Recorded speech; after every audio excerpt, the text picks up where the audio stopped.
Welcome to the Force Multiplier podcast, where we talk about tactical business strategies, building high-performance sales teams, and growing your business. If you're ready to break free from the status quo and join the ranks of the Mavericks, the Rebels, and the Renegades who refuse to conform and instead build multi-million-dollar businesses, then buckle up, because here we go. Welcome to Season 2, Episode 3 of the Force Multiplier podcast. I'm your host, Brian Will, and as always, this podcast is based on my Wall Street Journal and USA Today best-selling books, The Dropout Multimillionaire and No, Psychology of Sales and Negotiation. Now, this week, we're going to talk about restaurant operations. I'm going to start getting a little more specific here. And more specifically than that, we're going to talk about how restaurants operate, why restaurants go wrong, and how to fix them. So we're going to get into the whole restaurant thing. I've been doing videos all week on these reels about restaurant issues. And so today I want to spend a little bit of time on this podcast and go over some of those. And with that in mind, I want to talk about what I call the biggest challenge that I see with restaurants. And you might be surprised here, but the biggest challenge is usually the owner. I have found that in many cases, restaurant operators were former chefs or restaurant managers. They worked for somebody else. And one day they thought, hey, I can run my own restaurant, right? The challenge is that they are more skilled in what I call location operations and not so much in the actual business side of the business. And let's be honest, a restaurant is just a business. You might think it's food and service and drinks. No, that's where you go wrong. A restaurant is a business. Some businesses sell clothes, some sell electronics. They might sell landscaping or painting or other services, but at the end of the day, restaurants sell food. So it's funny. I love it when I tell people, hey, I own a small chain of restaurants, and their first reaction is almost every single time, wow, that's a hard business. You must work a lot. I remember somebody asked me this just the other day, and I said, well, tell me, why do you think it's a hard business? And they paused, and they looked at me for a second like they didn't understand what I was asking. And then they replied, well, that's what I heard. And I said, yeah, that's what you heard. But that doesn't mean it's so.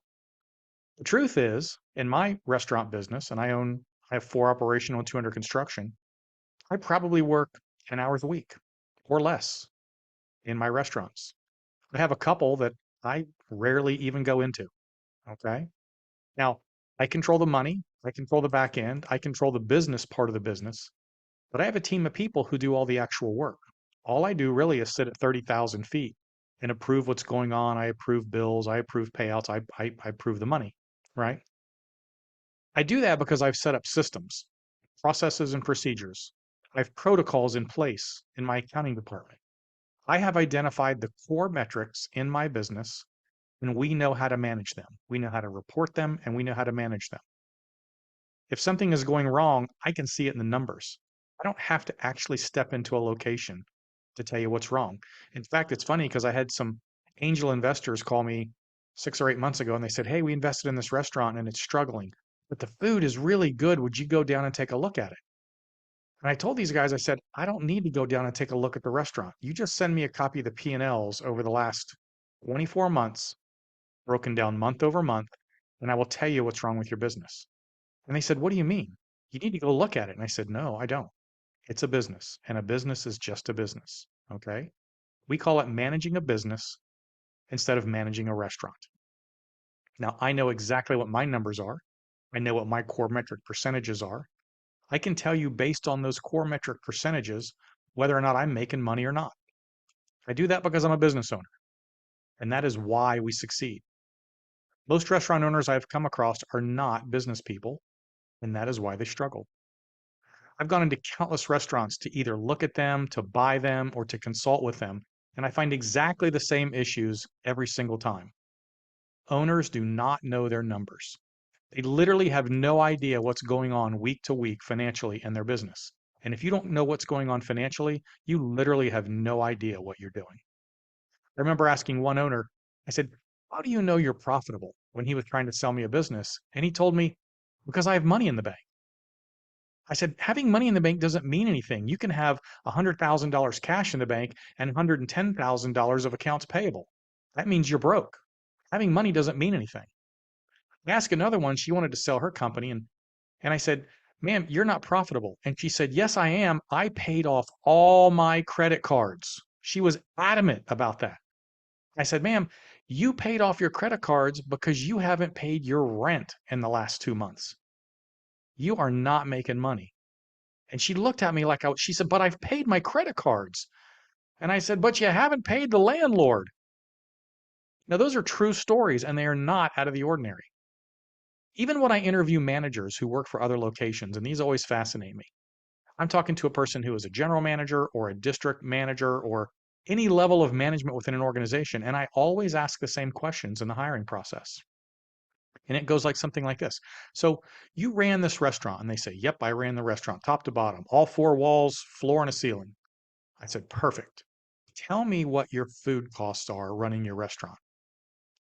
And I remember one person goes, well, it's about $5,000 a week. I said, well, $5,000 a week based on what? He goes, well, that's what I order. I remember asking another one, I said, how do you manage your ordering system? And this woman said, well, I estimate how much I think I'm going to need, and then I just buy that. No system, not even a par, by the way. Not even, we keep 10 hamburgers in house and we sold 5, so I'm going to order 5 more. No, it's just a guess. It's just what I feel like I might sell this week. That is a terrible system. And by the way, that is why owners are struggling. It's why they're so busy. They don't have systems. They are reactive. They don't have the ability to know exactly what's going on or what should be going on. All they are doing is reacting to the latest fire that's going on or the latest thing that's happening in their business. And it's funny, I see these videos all the time and it says, restaurant owners, you should be making 2 to 10% profit. And I got to be honest, I call BS on that. Because let me tell you something. If you are running a restaurant and you're running a 2% profit, you need to quit, sell the restaurant, and go get a job because it is not worth it. 2% of $1 million, $20,000 in profit. Why would you run $1 million operation for $20,000? Your risk of loss is not only high, it is almost guaranteed. All you have to do is run your labor 2 to 3% over normal, and your 2% profit margin is gone. You're losing money, and you're soon going out of business. You don't have enough margin there to effectively manage a restaurant. Not to mention all your personal time and effort. It's just not worth it. Your restaurant should be running a 15% margin. And if you're not, you're doing it wrong. And you shouldn't be one of the workers in your restaurant. However, if you are, then you better be running 20% margin. And once again, if you're not, you're doing it wrong. So here's the deal. This is what we do at Brian Will Media and the Force Multiplier. We help business owners like you.